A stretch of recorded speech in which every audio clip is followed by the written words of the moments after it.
9 ရက်နေ့မှာကြာရောက်တဲ့ကျမတို့ရဲ့ရှမ်းပြည်နယ်နေ့အခမ်းအနားကိုရန်ကုန်မြို့ပြည်သူ့ရင်ပြင်မှာစီကားတက်မြင့်စွာကျင်းပပြုလုပ်ခဲ့ပါတယ်။ကျမတို့ရဲ့ရှမ်းပြည်နယ်နေ့အခမ်းအနားမှာရှမ်းတိုင်းရင်းသားတွေရဲ့ရိုးရာပရိသတ်ကပွဲနဲ့ပျော်ပြတင်ဆက်ခဲ့ပြီးရိုးရာအဝတ်အထည်များရိုးရာအစားအစာတွေကိုလည်းရောင်းချပေးခဲ့ပါတယ်ရှင်။ရှမ်းပြည်နယ်နေ့မှာ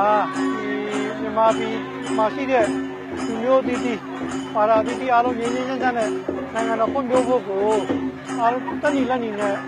ပေါ်ကြရအောင်လို့ကျွန်တော်အနေနဲ့အမတ်တရားစကားပြောချင်ပါတယ်။ရှမ်းတိုင်းရင်းသားညီအကိုမောင်နှမများနဲ့အတူကျမတို့ Cherry FM မှာလည်း Cherry ပရိသတ်များအတွက်အမတ်တရားဖြစ်စေမဲ့အခုရအခုယူဓာတ်ပုံရိုက်ကူးပေးတဲ့အစီအစဉ်နဲ့ပါဝင်ဖြစ်ခဲ့ပါတယ်။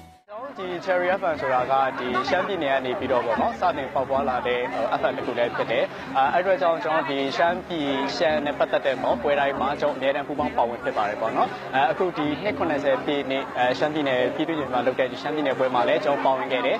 ကျွန်တော်အခုပေါ့နော်ကျွန်တော် photo booth ပေါ့နော်photo booth နဲ့ကျွန်တော်တို့ဒီပရိသတ်တွေနဲ့ပေါ့နော်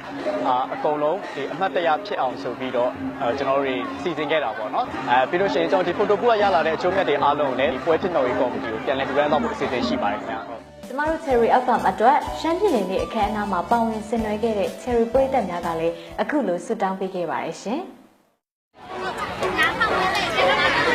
တိုင်းနာဘာသာကြားတဲ့စကားတွေအတွက်လည်းတောင်းပန်နေတဲ့ကျွန်တော်တို့ရဲ့တိုင်းနာလူတွေနားလေသဘောပေါက်အောင်တို့လည်း9000ခွင့်ရအောင်အဲ့လိုမျိုးလုပ်ပေးရတော့လေဒီနေ့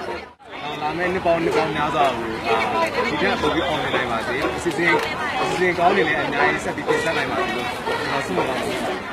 နှစ်90ပြည့်ရှမ်းပြည်နယ်နေ့မှာရှမ်းတိုင်းသားညီအကိုမောင်နှမများအားလုံးပျော်ရွှင်ချမ်းမြေ့ကြပါစေလို့ကျမတို့ Cherry FM ကနေဆုမွန်ကောင်းတောင်းအပ်ပါတယ်